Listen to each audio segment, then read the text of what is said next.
welcome to my channel. My name is Shauna Kay and I talk about a variety of alternative things and topics. The original purpose for this channel was to highlight some alternative medicine that's controversial but yet life-changing, and no one else was talking about it. That was many years ago. I've since been shut down several times, silenced, and banned, shadow banned for talking about alternative medicine like CBD, marijuana, kratom. Here I am still, keep returning, keep rebuilding, so thank you for visiting. I would love for you to subscribe, follow, share, so I can rebuild my fifth channel. Fifth time's a charm. So in this video, I'm going to be highlighting a article that was published by the transformed woman or wife, and she wrote a controversial article about how men prefer virgin, debt-free women with no tattoos. And there's a poll taken, and she gathers data and to support her argument, her statement. Obviously that offended a great amount of people. I'm a tattooed woman on her second marriage with $20,000 of legal debt from a divorce from a first marriage, but I was a virgin. I had no tattoos and I had no debt. So taking all that into consideration, I was that woman in my first marriage. So I'm going to share my thoughts on that statement because I feel this is appropriate. I can speak from a place of understanding from both sides of the coin, because in my second marriage I had debt, I had a tattoo, I wasn't a virgin, so total polar opposite. And so I want to sit down and share my thoughts on this because I get it on both sides. Like, she's talking about me on both angles, and a lot of people were offended, but I think there's more to it that I want to tap on. I think she does write on other topics that kind of support people's arguments against this article. People don't usually keep that in mind when they're about to comment. They want to immediately be hateful and say, well, what about this? Well, she does cover topics of men and how they treat their wives, or, you know, things like that. But her main audience is for women. So she focuses on that. Being someone who grew up in a Christian home, very sheltered, wasn't allowed to date when I was 20, so definitely a virgin for my first marriage. Let's face it, of course every guy wants that type of woman. Like, really? Is that an argument? You know, the men that we have shit ton of memes about how they could barely handle a simple cold. 40 virgins when you die, and that's a Muslim, that's a Islam thing, right? Obviously, I think catering to them is a natural, ideal desire a man has. I understand where she's coming from, but in all honesty, men in general are very, hypocritical in that regard. Not all, but many. Double standards, and that would be a normal desire for the majority of men. So I'm not surprised at that poll. What I want to tap on is how many of those men who get that end up doing their part. Are they fully committed? Do they not have an affair? Are their eyes fully committed? No porn? Pretty much, are they returning the favor for that gift that this woman is giving them? And all you have to do is look at the divorce numbers, the affair numbers, all the data's there. Of course, they don't take into consideration non-tattooed, virgin, non-debt, but I would love for her to do that poll. Take this woman that majority of men prefer, and let's do a poll on how those men treat those women, how those husbands treat those wives. I would love to know the poll results, because a very common complaint for a girl like I was, sheltered, very ignorant, naive, a virgin, very innocent. It took me a while to get freaky in the bed, you know what I mean? Now there's that stereotype of a pastor's daughter, somewhat true, but somewhat, that's what happens when you shelter someone. They kind of go hog wild and go crazy at a certain period, and they kind of do everything under the sun, but then they kind of step back and get that out of their system because it was so sheltered. A woman typically can't be all things that would satisfy a man. Usually when you get a woman who's not this woman that this author portrays, she's not going to also have the other gifts that typically tattooed women have. When are they going to step up? If they're gifted this, they in turn have something, they need to do their part. Especially if it's all about a virgin, then their eyes needs to be a virgin too. If it's all about a commitment and purity, they should be living a pure lifestyle, even when their wife's not around. You can't get both things. A guy can't get all that this article talks about and a freak in the bed. You know, there's usually some history there. There's usually a woman going through shit. And that's why I bring up my own personal experience. I married a stranger because I was a complete sheltered dumbass who thought I had no other way in my situation at that time. So I ran off with this stranger, barely knowing him. We got married, I got pregnant, I was depressed, didn't want the marriage. I fought through it because divorce was a sin. I spent 5 years of verbal, emotional abuse, gaslighting from a schizophrenic person who was highly protected by the military.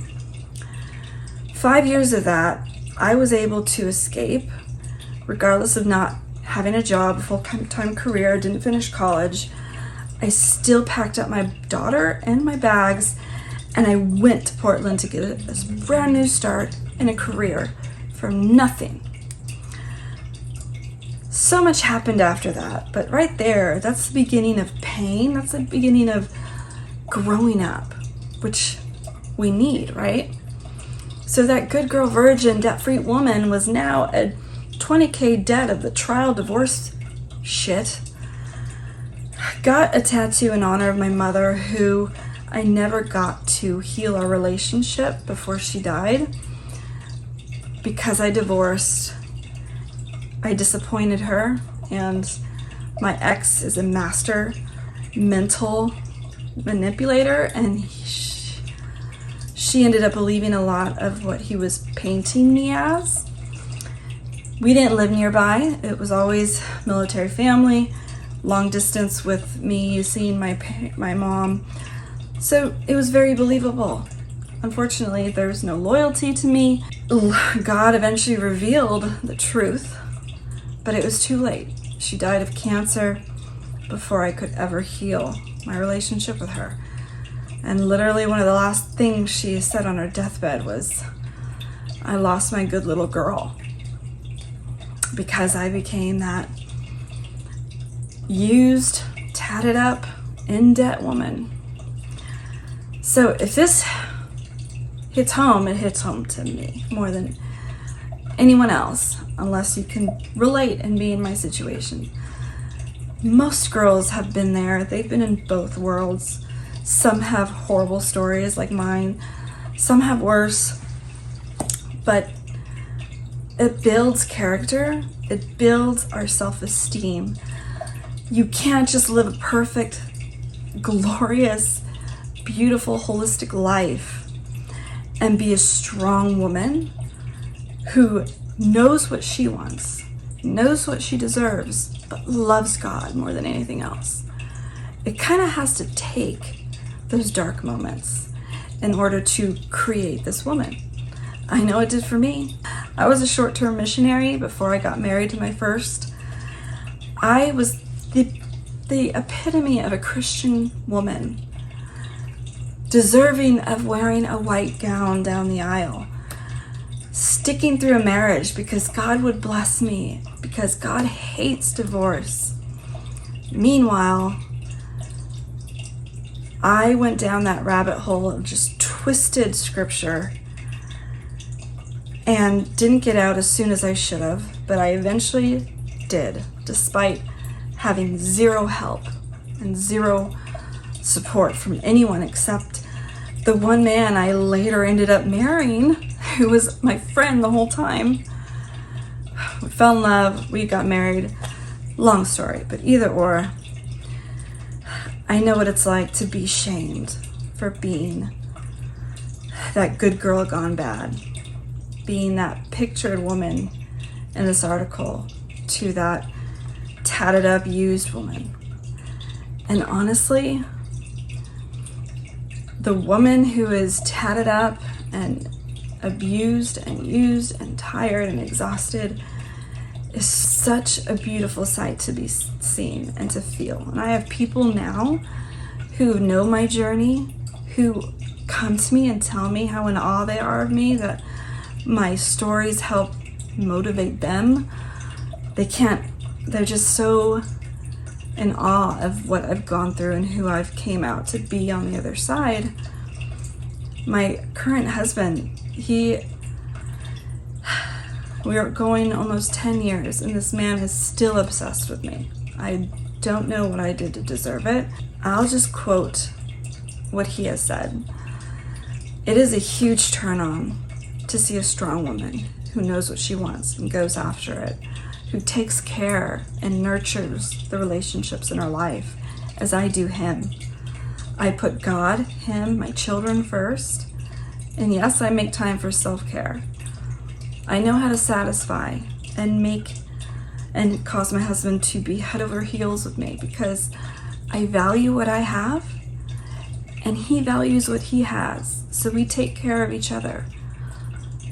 Seeing the woman that came from nothing and built a career out of dirt as a single mom, and then started a business on top of that, just the career and the respect and the position that I have today, men love that shit too. Obviously it hits home for me.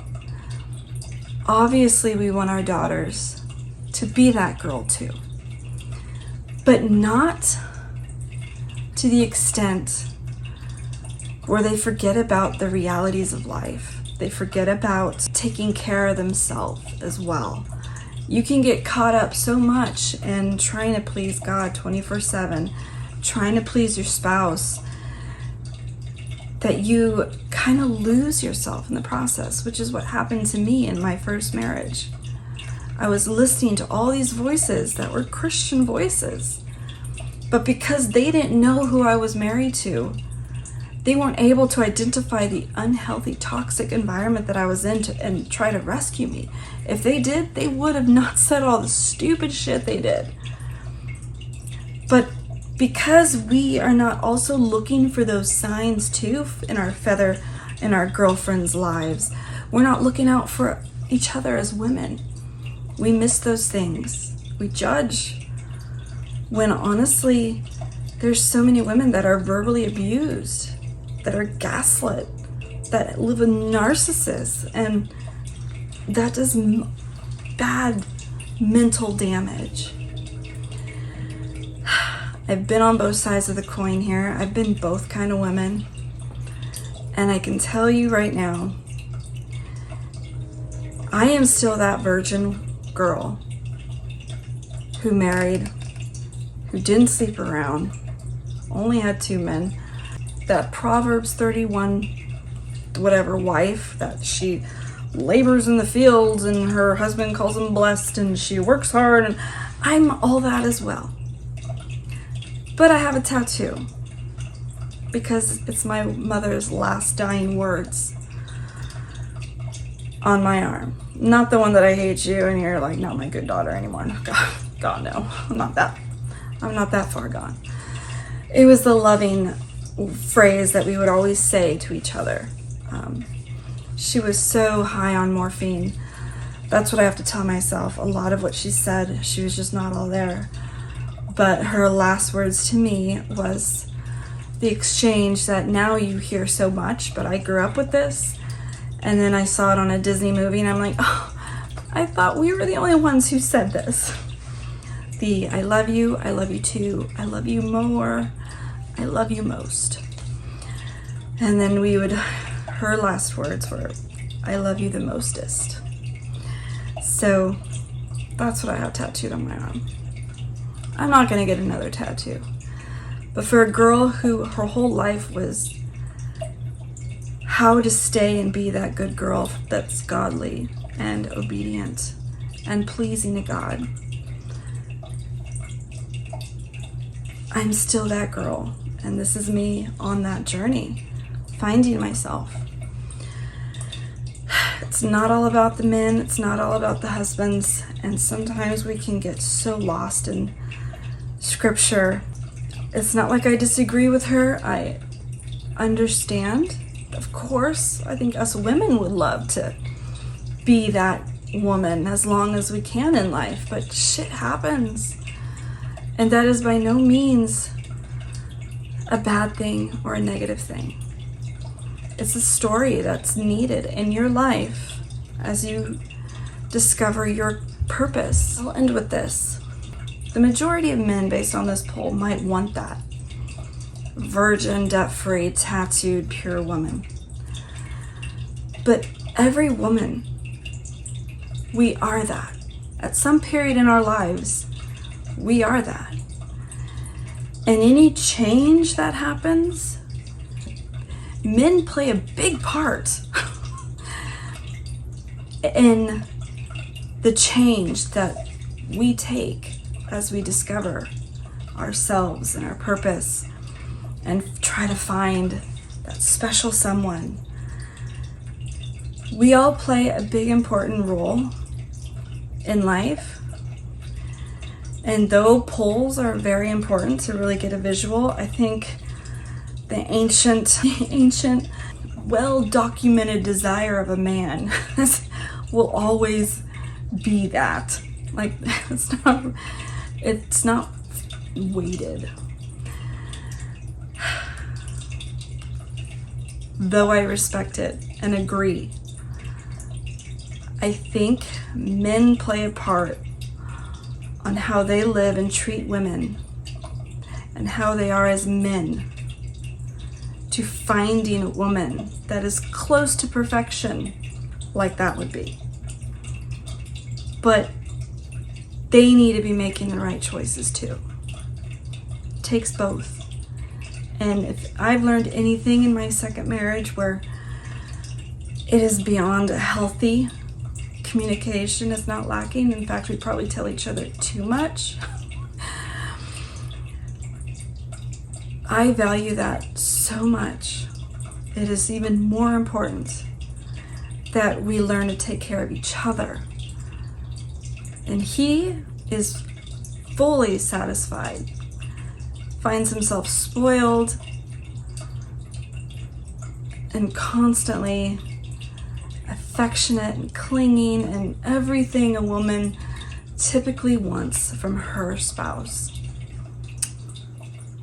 But he's doing his part. And though I have moments where he tells me to shut up, or I'm in the way while his eyes are burning from something that got in them and he just shoves me aside or says, move! Even though he is a typical guy, that is when us women need to learn from the author of this article and be that forgiving, understanding spouse. But always remembering to love and value yourself first, God first, your marriage second, but you really need to be right there as number two, because nothing is worse than a woman who doesn't value herself. Women that don't truly realize how amazing they are will typically be that doormat pushover woman where men start to abuse. And then At that point, there's grounds for divorce, if you know what I mean. There's biblical grounds for divorce. I know that verse. It's in my back pocket. So in order really to have a great marriage where a man feels like you are his trophy in a positive way, you've got to learn how to take care of each other selflessly. It takes both. In our journeys, we all start at the same start line. Finish line is purely based on how many hurdles we didn't make. But if I look back, I wouldn't change anything, because I learned how to love a man. I learned how to love God, how to question God, how to grow and learn to love myself so I could be that perfect woman that all these men apparently want. Christian women can get so caught up in trying to please, trying to submit. There are some Christian women that are like, submit? That's ancient. And then there's some women that take it serious. Yeah, God asks us to submit, okay. And this author I know does not talk about staying when you're in an abusive situation. So I know that, I credit her in that. The hate that this article received was unfounded because they didn't read other parts of her works. And then they would realize, no, she doesn't really approve of those things either. What she's saying here is true. Guys do prefer that. That's just a part of the story. That doesn't tell me much. But what it does tell me is how a woman got from there to here. With my tatted up tat. How did I get here? I'm eventually going to write a book because people tell me I should. Apparently my life was that crazy. So look out for that. Subscribe, take a look at the article. Don't be a hater. Let's try to find understanding and support. But thanks for watching, and make sure you come back.